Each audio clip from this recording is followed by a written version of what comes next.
Good morning, everyone, and welcome to episode 12 of the Sandbox.Space weekly podcast, the weekly talk show about the video game industry.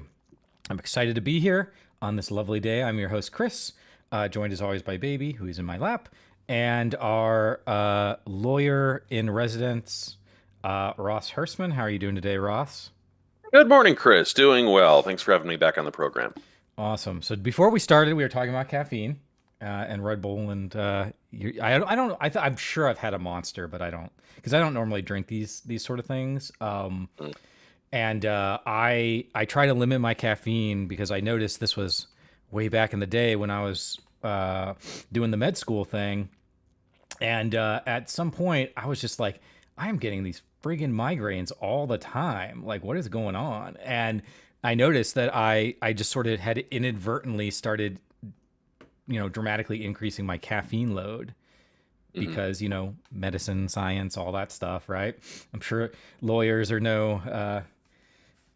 although my Lord, I know during law school we were inventing new ways to get more caffeine into everything we were doing. I saw people brew coffee with Mountain Dew. I saw people mixing 5-hour energies in their Monsters. It was a hot mess. Yeah. I always heard, and correct me if I'm wrong, that alcohol was always the drug of choice for lawyers. Is that correct? There's a lot of drugs of choice for different attorneys. I know caffeine was in pizza was always my fix. Okay, yeah, it's a lot harder to be active, I think, when you're drunk, right? But what I hear. But yeah, so I stopped drinking, and now I generally have a mocha every morning, like a 16-ounce mocha, and that's like the max of the caffeine that I have, because otherwise I can't do these hundreds of milligrams of caffeine. I can't do it. So we're going to start out here with just a couple quick community things. So first of all, I need to make sure we're going all right. I think we're going all right. You never know with these streams. All right, cool. So I've got our topics for today, but we're going to start out with just a couple quick updates. So Stardew Valley's long-awaited 1.6 update is coming to PC in March. Are you a Stardew Valleyer? Not as much as I should. That is one of those games that I think I spent an hour with, and then life happened. So I need to be getting back into the fold there, because I hear nothing but good things. Yeah, I've always wanted to. What's his name? It's like Barone or Baron or something. I've always wanted to get him out to GDEX. So maybe I'll reach out to him, see this year if we can get him out there. So I guess it's I think today's the 8th anniversary of Stardew Valley. That's pretty crazy. And then we also want to talk about GDEX for a second. So let me see if I set this up right, and if the world likes me, and if it doesn't, then yeah. Okay, so it sort of does. Let me move this back here and see if this fixes the issue. That OBS is very... Oh, there we go. Okay, cool. So I pulled up GDEX. We got GDEX coming up. So October 25th through 27th, 2024. I guess I could adjust this screen a little bit. Let me... Where my little doodads at? There we go. We're doing it on the fly. Like a professional organization, right, Ross? So professional. Yeah, okay. That's probably good enough. Close enough for government work, as they say. If people are coming here for the production values, we got a whole new set of problems. Yeah.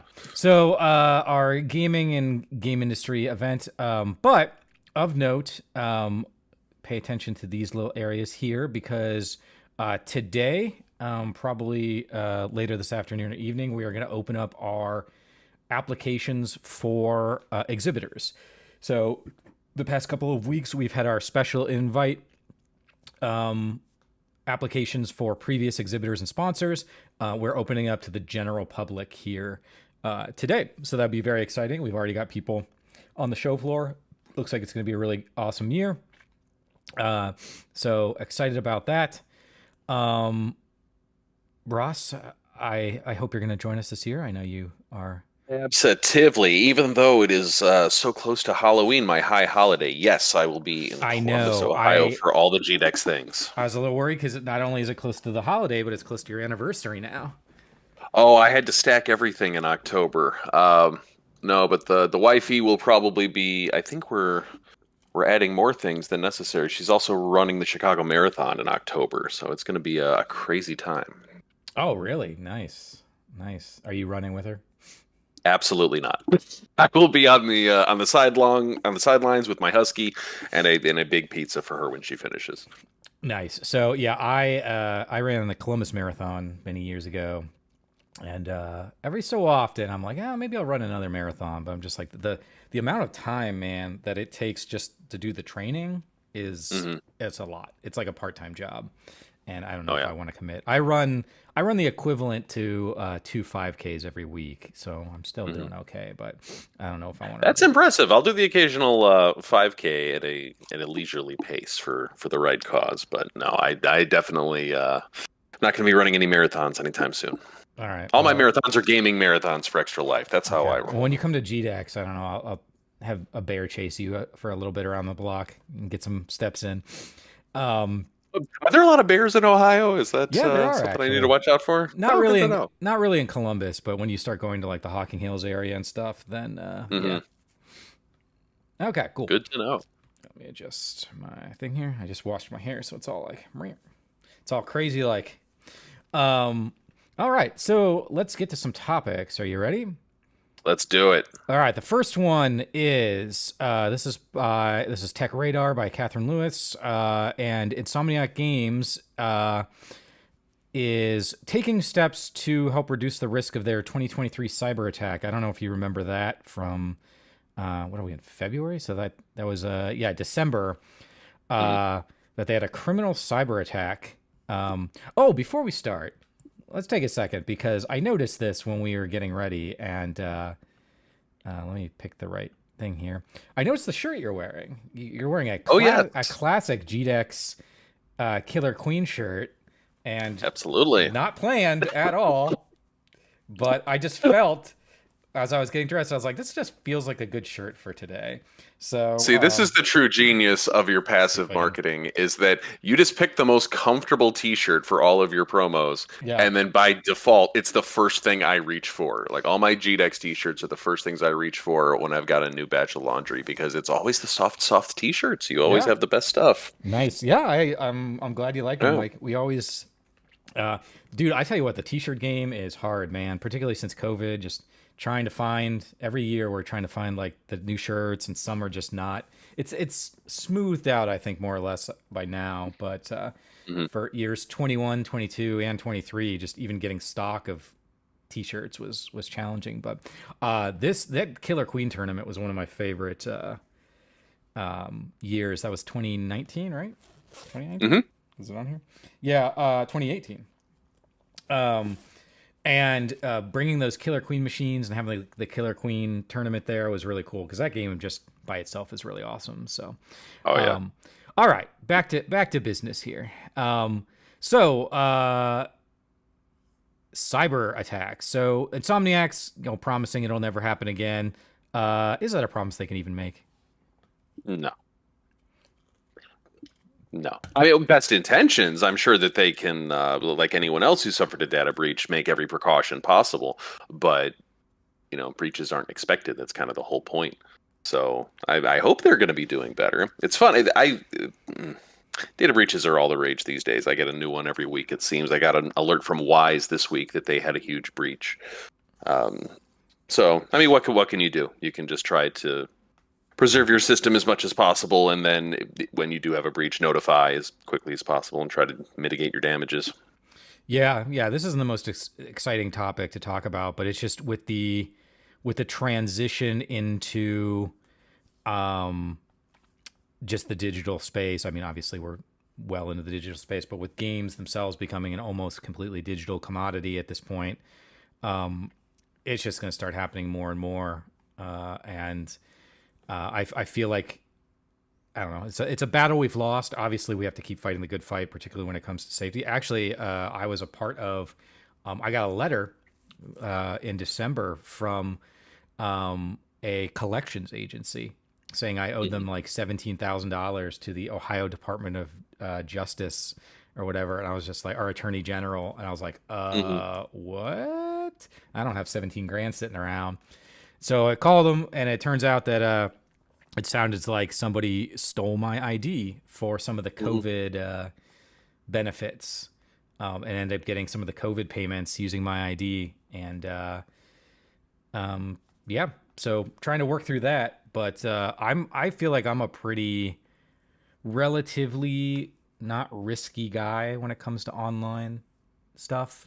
But they got my info, and It's where you least expect, and the folks that I've known who have suffered just a personal data breach or identity theft or something of that ilk, it always seems to be they've got one expired password somewhere that they don't for an account they don't even use anymore, something they don't even remember doing from 10 or 15 years ago, and somehow that's the thing that gets breached. And if they use the same password for everything, which too many people do, they're not using dual factor authentication or uh, any other kinds of safeguards.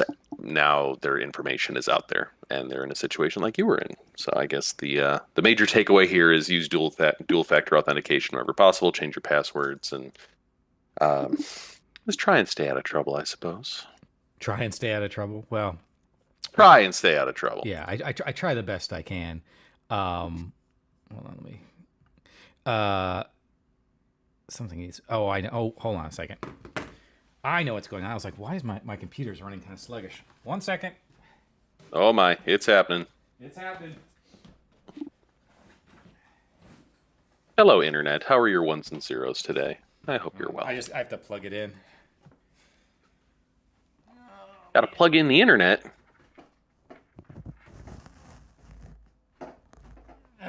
I'm connected to this like hub that I got specifically because it said it had power, but it apparently does not charge enough to like.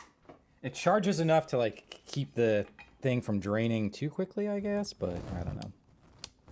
Do we need to start a new podcast? It's just Ross and Chris troubleshooting internet problems. Oh, dude, it's just. I knew last night. I was like, before you go to bed, you should reconnect everything, and I was like, I'll do it tomorrow morning, and then of course, here we are. Mm. Okay. Anyway, there we go. We're back, baby. Insomniac, data breaches, Um, fixing stuff, making promises. yeah, making promises. Yeah. Yeah. So I was just kind of curious about your thoughts. If there's anything in the legal world, I know data breaches and stuff is not your shtick per se, but Oh well, regulatory compliance for data breaches is an exact science. You have to make as many protections as you can. You have to notify people of a breach. Once there is a breach, there's a whole pecking order of things that you have to go through, from notifications through securing the data, and then just trying to put the fingers back in the dam. So it's obviously anyone who's suffered a data breach knows how complicated it can be, and sometimes the best solution is prevention, but that only gets you so far. yeah, and we have the new GDPR guidelines out of Europe now Hmm. for data handling, which typically like in our little world, we did a lot of healthcare stuff. So we did a lot of HIPAA compliance things, being the patient protection side of healthcare.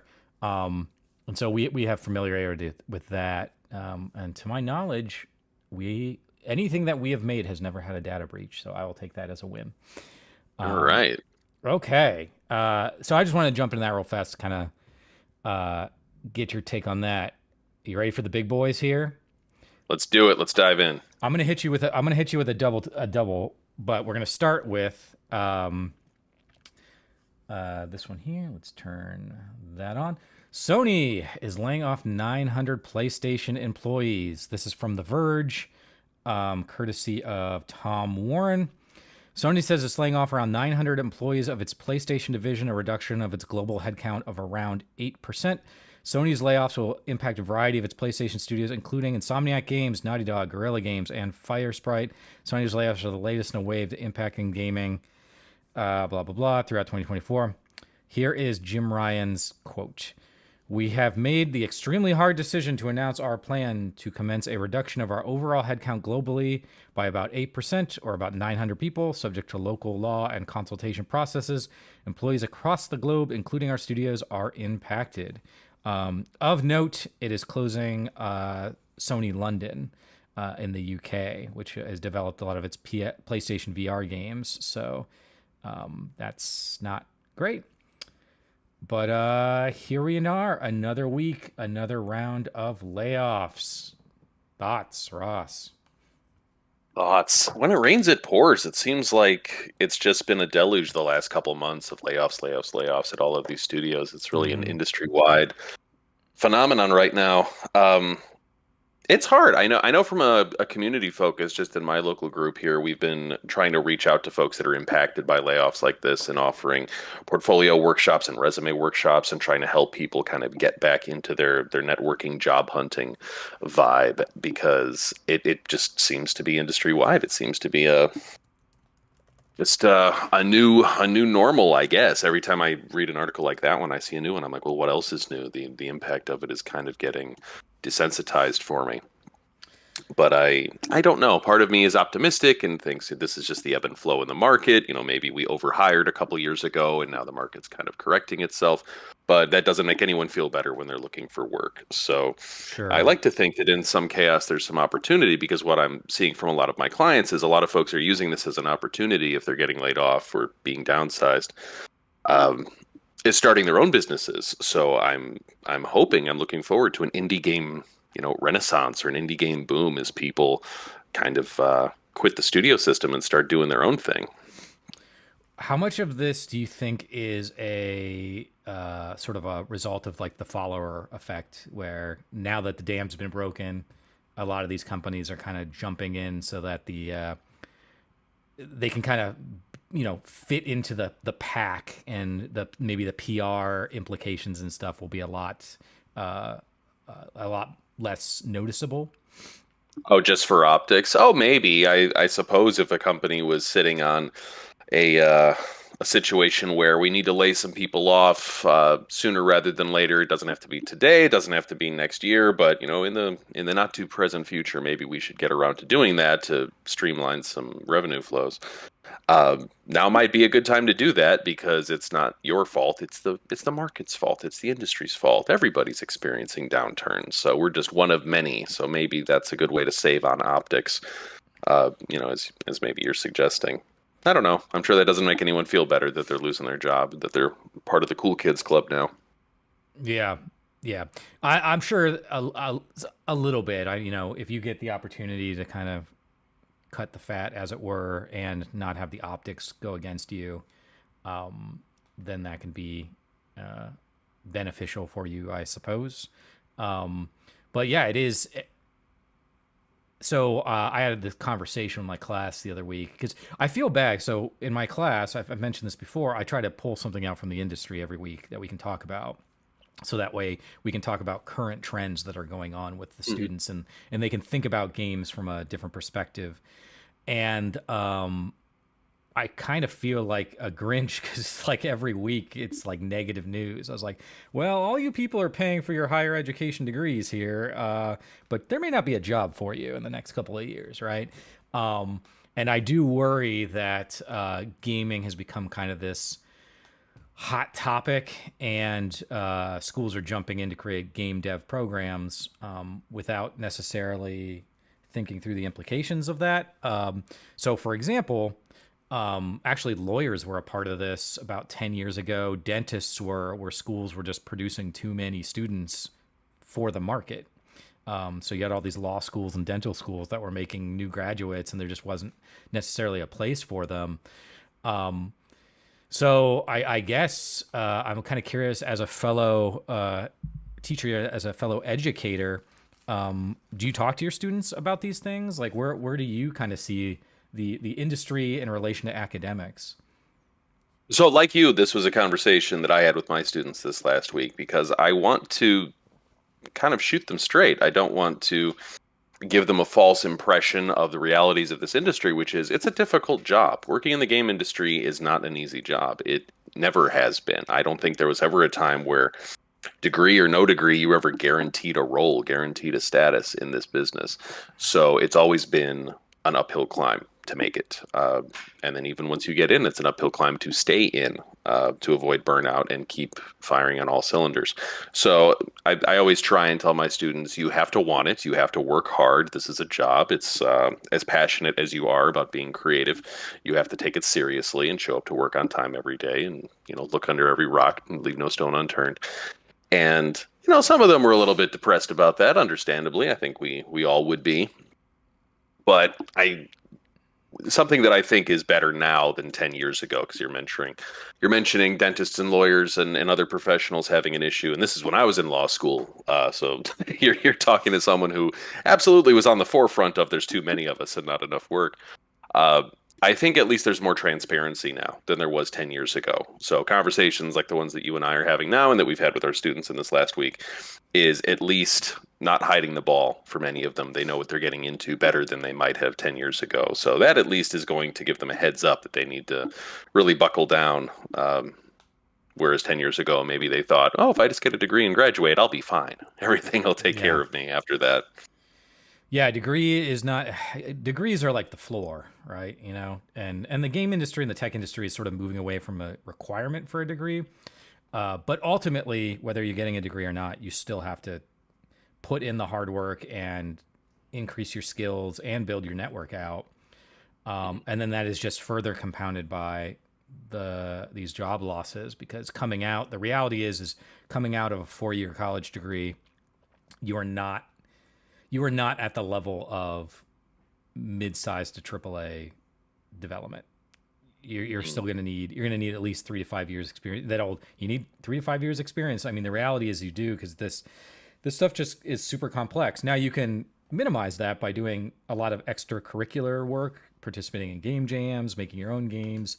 Like I said, building out your network, all that kind of stuff. But it's still hard to find it, and I hate continually being the bearer of bad news on these things, but it's sort of also the reality. It's like you are where you are, so let's figure out a way to move forward from it. So along that line, I feel the good news coming. I drum roll, please. all right. This from Global Newswire Research and Markets. North America gaming market set for remarkable growth, projected to reach 103 billion by 2029. This is just the United States. See, everything's fine. What are you worried about? So that is a big jump. So according to this, what are we in? 2023 was about 250 million. Is that what this is? Billions, whatever it is. The North American gaming market estimated 68.57 billion in 2024. Okay, so that's just the U.S.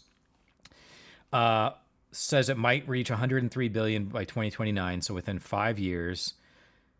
So, if we're having quote unquote remarkable growth, and by the way, this is from there's no author that I can see here, just Global Newswire. We're having remarkable growth. Why are we laying everybody off? Maybe we're automating. Maybe they took our jobs. Maybe it's all AI, Chris. They're coming straight for us. Yeah. Yeah. So I think that there's a growing amount of disconnect. I'll get on my soapbox for a second here. With how things have traditionally functioned in society in terms of growth. Particularly that we saw like post World War II in the 50s and 60s, also the 70s through the 80s. But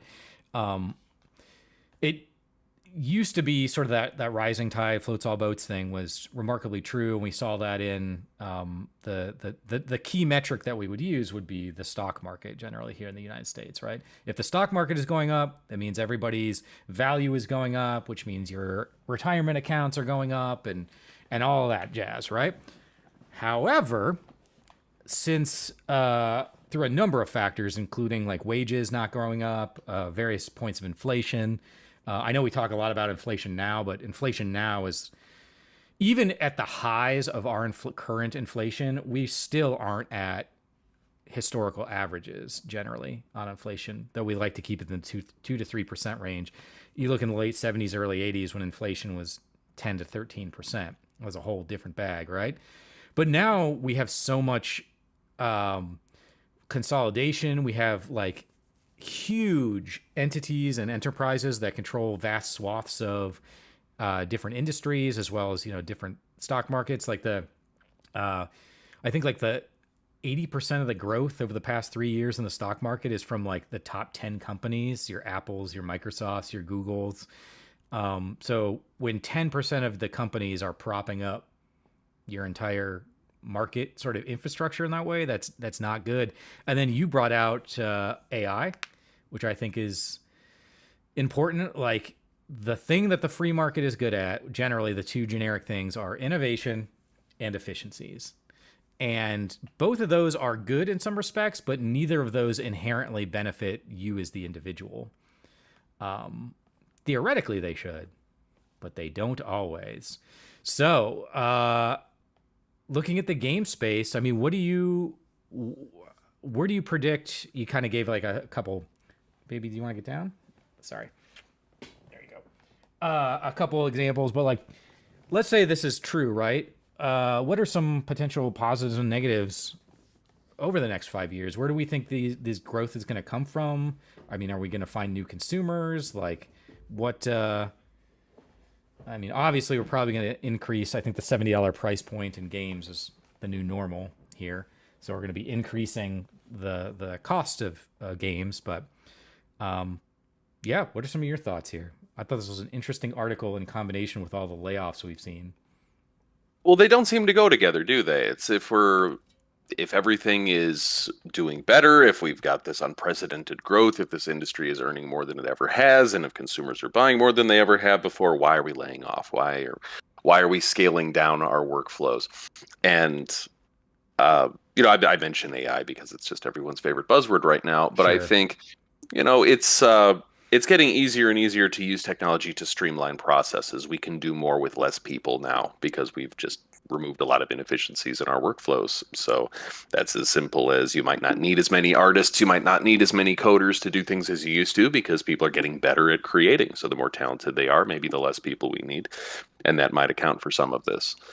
And I don't know. The thing that I'm excited about, I'm unhappy to see people losing their roles at companies, but I'm excited at the prospect that they might be in transition to start something new or make something fresh. And that's what I'm starting to see with a lot of my single A and double A clients as folks are starting new businesses and trying to work on passion projects and finding each other. So I'm excited to see a possible surge of new things coming out of this.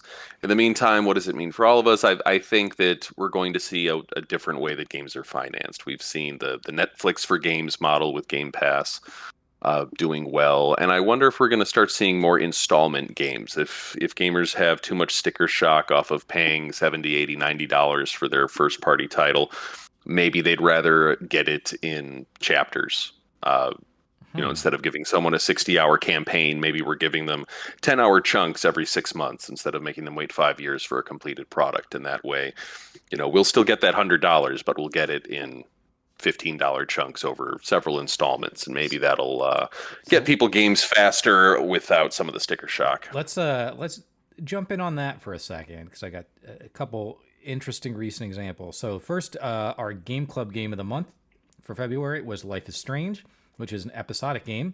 I'd never played it before, and now I'm playing it like as a whole, so I didn't wait for the chapters. I was able to, because that game came out like 2015. So if you wait 9 years, it turns out you can get the whole thing. But so I feel like as a chapter kind of experience, I could see where they were going with that, and I could see it being fun. But let's talk about Final Fantasy VII. Because Final Fantasy VII, the remake we've been waiting for, us older folks, for 20 years, they announced it. They announced they're going to make a Final Fantasy VII or remake it, and everyone's like, yes, finally. And then they're like, oh, by the way, it's going to be in multiple parts. And we're like, what? We are never going to see this game, right? Like, it's taken 20 years for you to say you're going to do it. and then now it's going to be in multiple parts, and we don't even know how many parts. Like, you know, so they did Final Fantasy VII remake, and then they did a bunch of versions with stupid names and stuff. And then tomorrow, I think Rebirth comes out, which is part 2 of the Final Fantasy VII remake, whatever, trilogy, quadrilogy, whatever it's going to be. However, of note, each one of those is a $60, $70 game. So it seems like in that case, we are getting a game episodically, but they're still charging us full price for each episode. So by everything is said and done, we're going to be paying somewhere between $200 to $300 for the quote unquote full experience. Now, by all accounts, I have not played the game, but by all accounts, the reviews of Final Fantasy Rebirth are very strong, and it's apparently a very long game with a lot of content in it. But still, what if it's worth it, Chris? It's your favorite thing. How much money will you spend for your favorite thing? well, see, that's. Do you want to get up, sweetie? That's what rubs my rhubarb here, Ross. Come here. There you go. What did the Joker say in '89? Batman never rub another man's rhubarb. Yeah, never rub another man's rhubarb. Never. And so Final Fantasy VII Remake came out. I bought it. I played it. I enjoyed it. And then I was going to try to platinum it. And I didn't love it. Okay, but I enjoyed it. And I was trying to platinum it, and I was playing it on hard, and I got like maybe a third of the way through hard. And I was just like, you know what? I'm just not. Maybe this isn't the game for me. Maybe I just think back fondly on the Final Fantasy VII that I love, and from the 90s, and it is what it is, because I played that game a lot. I loved that game. And I'm like, I'm not going to buy the next ones. I'll just, it's whatever. Then all the positive spin came out about Rebirth. And I was like, oh man, maybe I got to go play this one too, right? Maybe I'll really enjoy it. But then the more that people talk about it, it's like, it has a lot of Ubisoft open world elements, which drive me crazy, including finding towers and climbing towers to unlock map parts. And I'm just like, God damn it. Like, why are we making 50 to 80 hour experiences where, we're doing these checklist things, but everybody's saying it's great. So what am I supposed to do here, Ross? Am I supposed to not buy it? I don't know. It never ceases to amaze me how prickly gamers are, and this is not me criticizing you. This is all gamers everywhere, myself included. Is we're never happy. We want longer campaigns. We want better graphics. We want more immersive storylines. We want top of the line everything. We want it yesterday, and we want it cheaper than it's ever been. But we also want everyone in the industry to have a living wage, be happy, and unmolested and unharassed. So something's got to give here, Chris. We can't have everything all at once. Well, I think keep a couple of those things in mind, because that's going to be our closing conversation here. Okay. And I would make the argument that I think the average gamer, just to be honest, doesn't give two shits about what a game developer gets paid. I think I think us in the industry like to complain about stuff. Technically, I'll agree with you, but I'm going to assume that we're better people than we actually are. Something I love to do with games is just compare them to other industries, to other media, and see why do we have this set of expectations for games that we don't have for other things. So, you mentioned we don't know how many installments in Final Fantasy VII we're going to get. We don't know when they're coming out. We don't know what they're going to cost, but they might be too much. That's an expectation we don't necessarily have for our TV seasons. Or concert tours for our favorite bands. Like I am awaiting new seasons of House of the Dragon. I don't know how many seasons there will be. I don't know how many episodes, how long they are, or everything that's going to be in them. But I'm just happily waiting until it gets here. Oh, they just announced Last of Us Season 2 is not till 2025. And I'm like, oh, you're killing me. We could all be dead by then. The election's in November. We may not make it. They need time to create. I know. It is a And you know what? If they wait long enough, Last of Us Season 2 might be a primetime documentary, because who knows, it might be real. We might not need to script it at all. There is someone, Cabers, who I believe is probably Caitlin, says, hi, Ross. Hello. So, yeah, I agree. Kind of going back to this thing, I'm glad that the gaming industry is...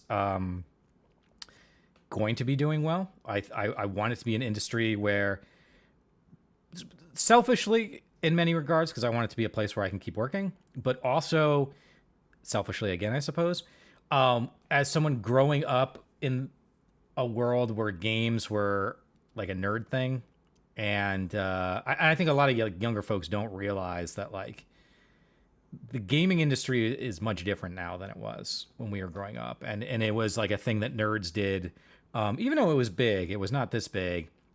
And just the fact that it makes so much money allows me in conversations to talk about it in reference to movies and music and sports and just be like, yeah, the video game slam dunks all of those revenue wise. Like you can combine all of those together and you're still not at video game revenue, like that makes a business case when I talk to investors, which is nice.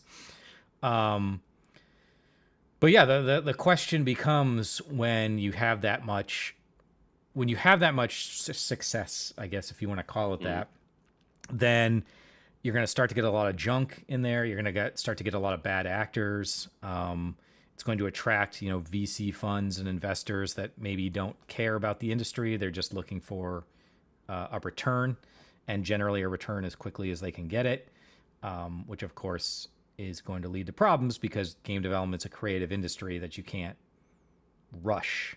It's like every artist says, you can't rush this, right? But and yet we do. Yeah. So yeah, I found this to be a very interesting piece of information, just considering all of the layoffs that we've been having, and wondering like how are we gonna navigate this sort of back and forth. And one of the things that I worry about slightly is as more entrants on the game dev side come into the space, even if the game industry is making more money, it's always going to be kind of top heavy. Your rock stars and your big boys are going to be, earning. Like I have no doubt that GTA 6 will probably surpass $2 billion in its opening weekend. Like, so when you look at, and that's coming out next year? So let's say that next year, I don't know, let's say it's $75 billion is what the US game market makes, right? I'm just making a number up here based on this article. So let's say $75 billion. And 2 to 3 billion of that alone is GTA 6. Like that's kind of an interesting situation to be in.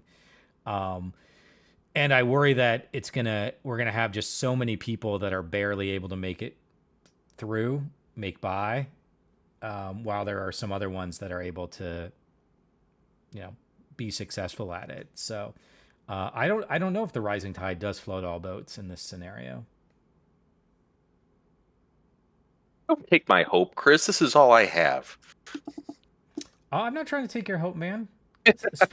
Sprinkle some hope out then. Sprinkle some hope. We're getting Sonic the Hedgehog 3, man. Everything's gonna be fine. And Jim Carrey's coming back. Everything's gonna be super. Yeah. Yeah. Well, we'll see. It could be very interesting. I think that the games industry in general has benefited from new ideas and new voices. If out of like almost any industry, there's just a lot of there's a history here of weird stuff coming out and interesting ideas coming out, and occasionally you will get your Sonics every so often, and then you can live I don't know, in your perfect Sonic blue world. Working on it every day. So yeah, I guess we of course we'll wait and see. I personally, with GDEX and everything else, like I've kind of built a life on trying to support indie developers. So our smaller to mid-sized studios. I've worked in the AAA space before, but generally most of what I do is in that smaller to mid-sized projects. And so creating a foundation or a framework that will allow them to be successful and bring new students in, bring new ideas in, but also make sure that, we can earn a living wage. Like that's just the reality of it. Because if you bring in too many people and you flood a market, then you're just gonna have a lot of people that will never be able to reach their dream, I guess, if you want to phrase it that way. Um, so, yeah. Any last thoughts before we move on to our last main topic here? Let's bring it on. Let's Okay. jump right in. This one I think is going to be a little bit more fun. All right. So let me click the little button here, the button of fun. All right. Mini games are everywhere, but devs have their reasons. So this is an article that I actually chose for a conversation class. This was by Carly Veloci on Polygon. The main thing I want to talk down here, this person lists, oh my God, ads, so many ads. Lists mini games. There's three categories. First, there's like the fishing or crafting kind of mini games, popularized by Legend of Zelda. These might have like different mechanics and stuff from the rest of the game. The second involves putting previously existing games inside other ones. So the example they use here is Wolfenstein 3D and Wolfenstein 2. But also there's plenty of games that have like mini arcade games or whatever in them that aren't really tied into the game in any way other than just being there. And then the third type of game is, this person says, is the in-universe original slash optional mini game. So like Red Dead Redemption, or I guess Gwent would probably be one of those. The reason I was just kind of reading this, and well, I won't tell you the reason actually. We'll talk about it before I dig into the reason here. But I guess what is your sort of gut feeling on mini games in general when you're playing your game? They're not all created equal. I mean, some of them become an integral part of the story, and some of them are just a pleasant distraction from the story. So, if I'm thinking of some, you're a Final Fantasy guy, so you remember Blitzball from Final Fantasy X? That was such a big factor, in getting at all of the aspects of your character and unlocking all of your abilities, and like that was just an integral part of the game, was Mm-hmm. playing Blitzball and unlocking new things. And then there's the casino night level in Sonic where we're just playing pinball because we love playing pinball. So whether they're integral to the storyline and necessary for your character narrative, or whether they're just a fun distraction, I think it's just a case by case basis. Are they fun or are they not? Is it worth it or are they not? It's a very lawyerly answer. It depends. Depends. That's what I do. That's I my lawyer podcast. Is it depends. um yeah, I sort of I have two minds, I guess, when it comes to mini games. The first is that obviously when they're done well and they're interesting. I mean, I really liked Gwent in The Witcher 3. I played the hell out of Gwent. I did all the stuff you could do in Gwent. And then when Gwent became its own game, I played it for like a couple hours, and I was like, I kind of liked the game that was in the game better than this game. And I Hmm. actually do own several of the physical cards somewhere over there, the card sets, like the special edition ones, but I've never played the physical version.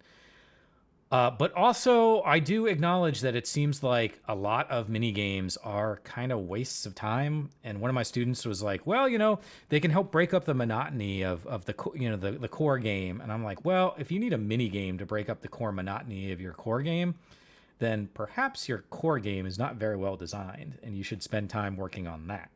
Um, just throwing that out there.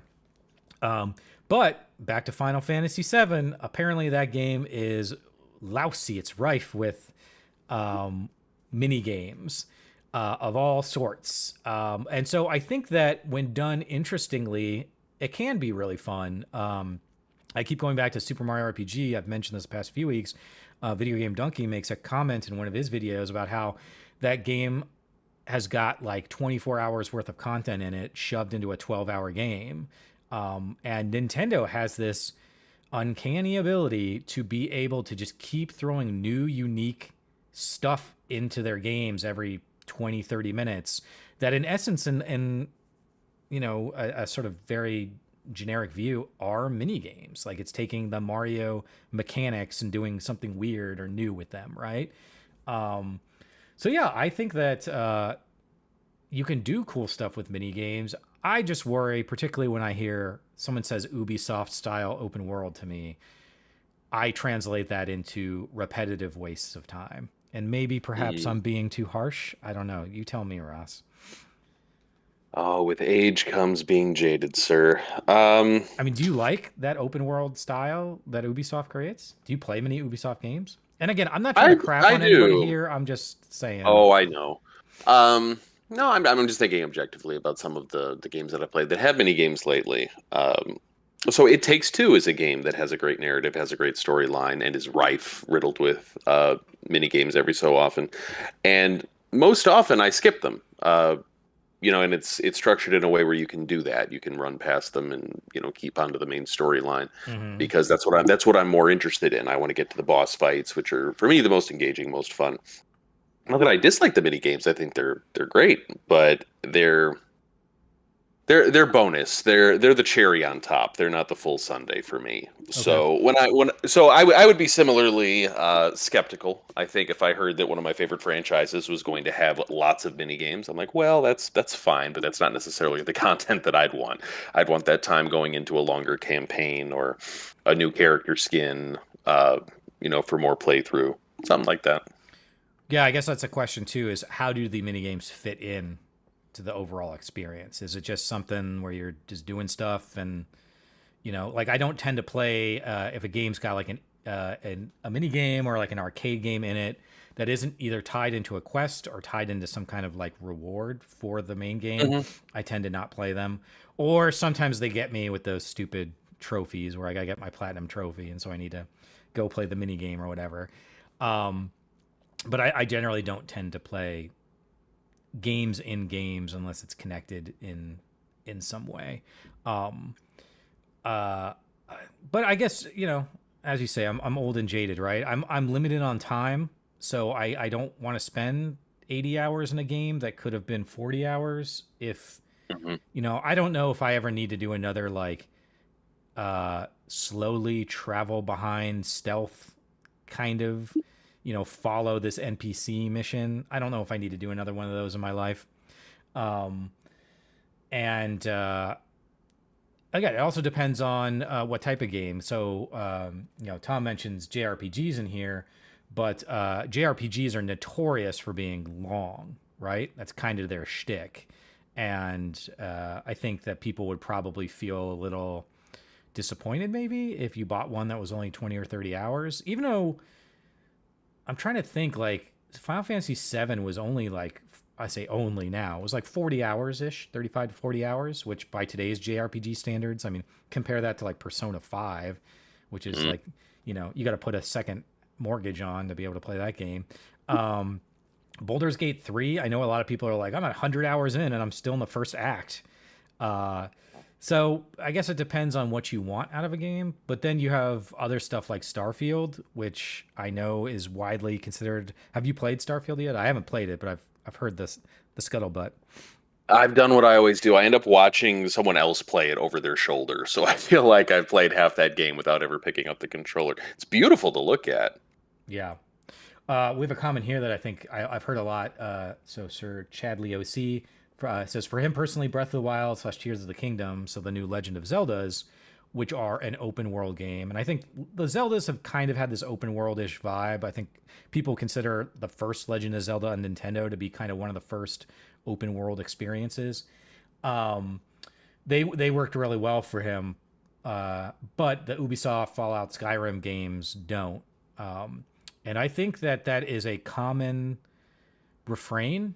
I feel because I think the new Zelda games, even though they do have some things like the towers and stuff, those games are just completely based on using the sandbox in the world to solve problems and to do things, which I think just kind of opens up the doors to all sorts of interesting possibilities, right? I mean, I'm sure you've seen some of those Tears of the Kingdom YouTube videos where people are constructing like these crazy ass machines. Mhm. I saw someone the other day made a KFC chicken cooker the other day where you could just throw a chicken in and then it will produce a fried chicken at the end of a conveyor belt. Um, See what we needed all along. yeah, so I think like those things are great, and I think Nintendo again. There's a reason why Nintendo is one of the best game developers in the world is that they really focus on games as it's almost like games as possibilities is what they Mm. try to do. They're like, this is a set of tools that we can use to create something really, really cool. And I played Breath of the Wild. I have not played Tears of the Kingdom. I enjoyed Breath of the Wild. For me though, I felt like I was missing sort of some strong narrative element to it. Um, that's one of the things I liked about some of the other Zelda games. But as a game, it's sort of the same way I feel about Metal Gear Solid 5. Like that game, those two games are unrivaled in terms of like sandbox creativity. Mhm. Yeah. Am I right? Am I wrong? Am I just talking? Am I I know just I'm an old taking the man journey waving with my you. I cane over agree. here? No, I don't think so. It's one of those things where we just have to wait and see, man. I'm excited about the prospect of what they might bring with those mini games, but I've been burned before. I know too much. Sure. So I'm cautiously optimistic. Well, my last little thing as we approach here is last week I talked to George. I'm curious your thoughts. I talked with George Zietz about